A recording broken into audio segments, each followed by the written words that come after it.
Cara,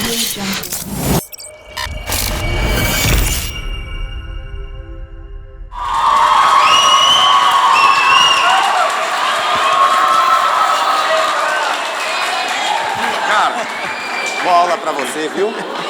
Obrigado.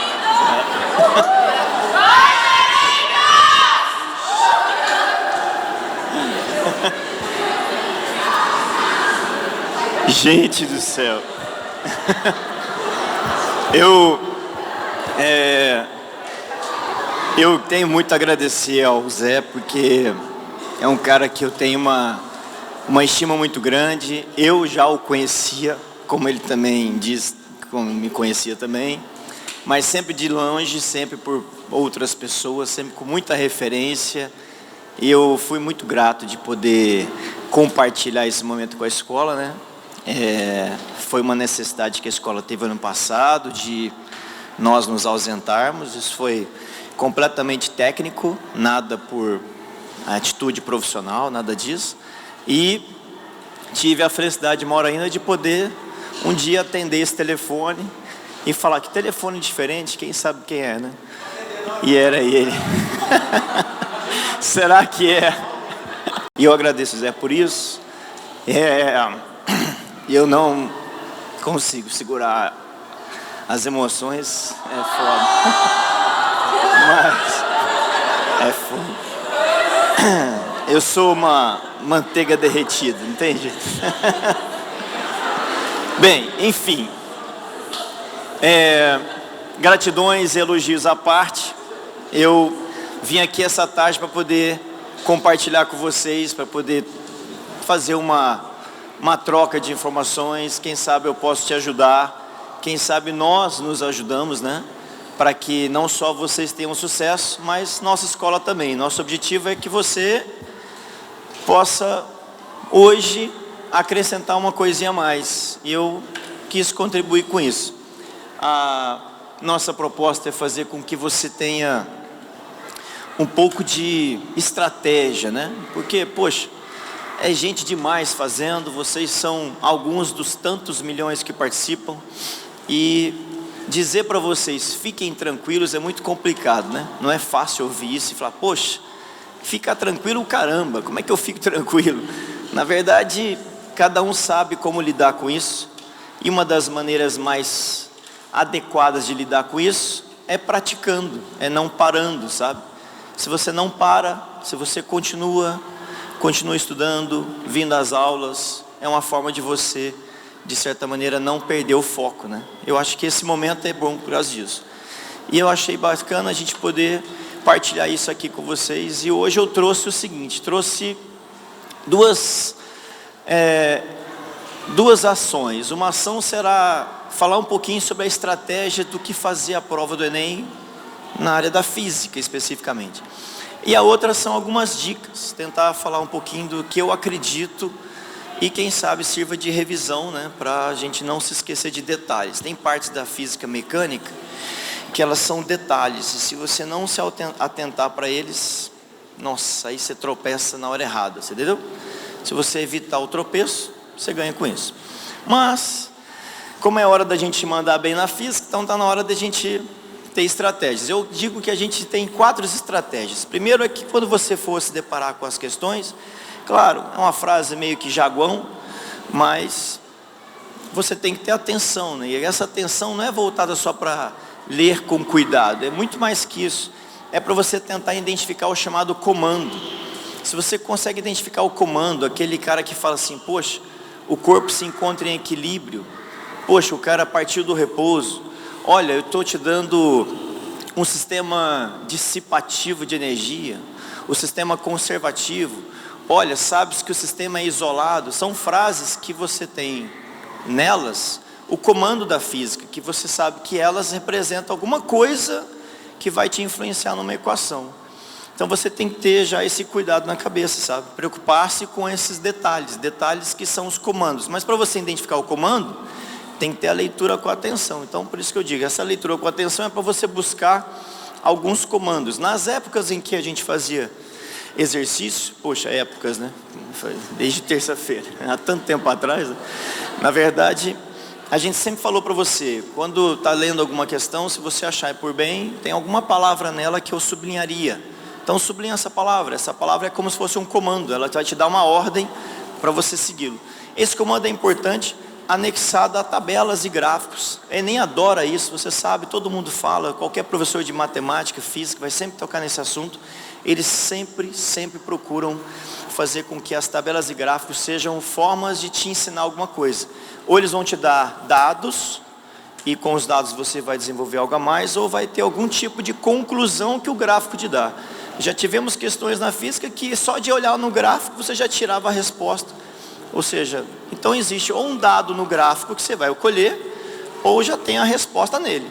Ou a resposta é direta, porque a leitura do gráfico permite, ou você desenvolve a partir disso.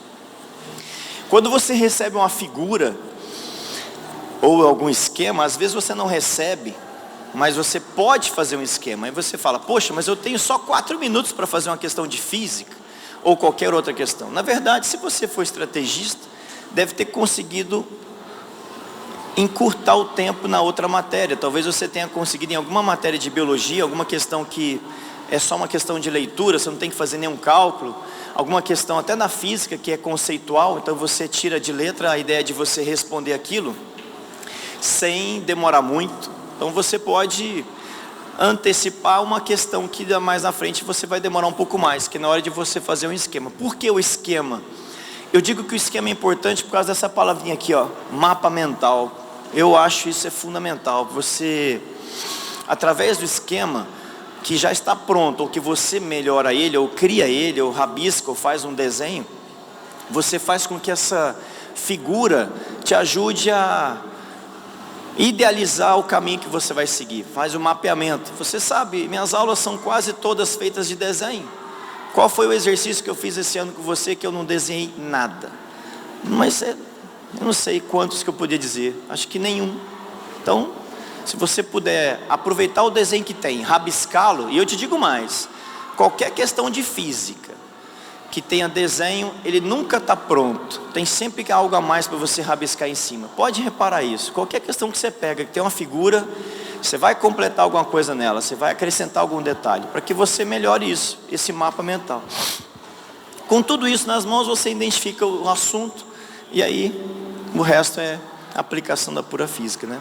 Enfim, são 4 coisas que eu diria que é uma sequência de atitudes que você tem que ter como estratégia, especificamente na prova do Enem, você entendeu? Para que isso te ajude, beleza? Ó, tem... Estão chamando ali, cara. Bom, enfim, eu trouxe 5 temas principais. Eu acho que, quem sabe, a gente consegue revisar alguns deles. Eu trouxe o tema da transmissão de movimento circular. Acho que isso é fundamental, que você possa se lembrar. Eu acho que muita gente se lembra, a gente treinou isso inúmeras vezes, e nada custa a gente insistir. Você sabe que polias ligadas por uma cinta como essa polia, deixa eu ver se lá eu enxergo melhor, polia 3 e a polia 1, ou seja, tem uma conexão por fios. Você sabe que se eu apertar aqui vai aparecer com certeza a informação do que acontece entre essas polias. Você sabe que o movimento é tal que a corrente faz com que as velocidades lineares é que sejam iguais, e portanto você transmite esse movimento de maneira tal que essas duas peças movam-se com a mesma velocidade linear. Ao passo que essas polias 1 e 2, elas estão ligadas pelo mesmo eixo. Por ter ligação pelo mesmo eixo, elas têm a mesma velocidade angular. E assim, sucessivamente. De novo, entre a polia 2 e a polia 4, há essa conexão. Qualquer que seja a pergunta que o exercício cita no texto, qualquer que seja a afirmação que ele pronuncia, tudo vai estar conectado nessas 3 informações. É claro que além delas tem a ideia de você se lembrar das equações que falam sobre isso, né? Velocidade é ômega-r, a velocidade angular é o famoso 2πf, onde o F é a frequência, e isso você já entende muito bem, é só mesmo a título de você estar lembrando de detalhes. Ali eu coloquei a famosa bicicleta, cansei de falar com vocês que isso já caiu 2 vezes no Enem, o ano passado não teve, é possível que possa vir a aparecer de novo. Eles adoram esse tipo de exercício que falam sobre transmissão, não custa recordar. E na transmissão de bicicleta, você tem as palavras-chave que são a coroa, a catraca e a roda. E são 3 coisas que eu sempre falei na sala. A primeira coisa que eu digo foi que entre a coroa e a catraca existe uma corrente. Então, se tem uma corrente, existe a velocidade linear sendo igual. Entre a catraca e a roda é a mesma angular. E uma coisa que eu disse em sala muitas vezes foi que quando você olha para uma roda como essa, o que ela faz em cima do asfalto, em cima do solo, e portanto a velocidade que ela tem é a mesma velocidade da própria bicicleta. Por isso que a gente fala assim, ó, o V da roda é o V da própria bicicleta. Então, em bicicletas, 3 coisas são importantes. Lembrar que a roda faz o que o carro faz, o que a bicicleta, a moto, o caminhão faz, ou seja, a velocidade com que ela anda é a velocidade com que ela gira. E se eu quiser falar dela um pouquinho, sobre o V dela, eu sei que V dela é o ômega dela vezes o raio, o V da roda é o ômega da roda vezes o raio da roda. Se eu quiser conectar isso com a catraca e depois com a coroa, eu faço essa conexão através das mesmas velocidades angulares. Aí você mexe com as equações famosas, mas basicamente são essas 2 ideias que eu queria lembrar vocês, sobre transmissão de movimento circular. Um outro tema que eu acho indispensável, o Zé estava falando sobre usinas, etc., sobre formação de energia, e a gente comenta sobre o fato de você utilizar dessa produção. Você pode utilizar energia mecânica.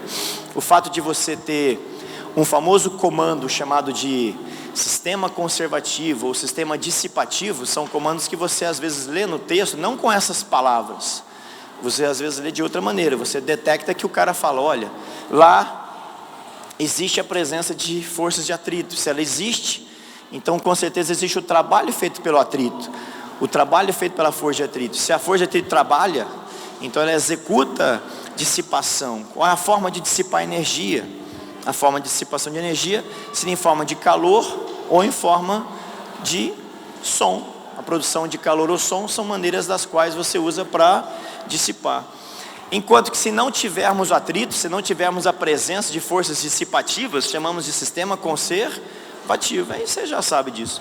Eu quero apenas lembrar vocês e fazer vocês se sentirem mais seguros ainda. Se você se lembra, comando disso. Qual é o comando? É dizer que ou ele usa as palavras conservativo e não conservativo, como dissipativo, ou ele usa a palavra, olha, existe a presença de força de atrito, ou não existe, portanto, despreze quaisquer efeitos de atrito, concorda? Enfim, resumidamente, existe uma maneira de você falar das 2 coisas ao mesmo tempo. Se você quiser anexar as 2, você usa o famoso TEC, que é o famoso teorema da energia cinética. E eu sei como trabalhar com isso. Eu vejo quaisquer forças que atuam no corpo, todas elas, faço um somatório delas, concorda? Some todos os trabalhos feitos pelas forças, faça isso separadamente se for preciso. Às vezes nem terão muitas, às vezes é uma só. Tem hora que é uma força só que trabalha, às vezes é um cara caindo, é só a força-peso, às vezes é a força-peso e a força de atrito, são só 2, no máximo às vezes. Então não é muito longo. As questões do Enem não são muito longas para se resolver, elas são talvez chatas de se interpretar. Por isso que aquela parte inicial que eu falei, ela é perigosa, você tem que ter cuidado na leitura, né? E assim por diante.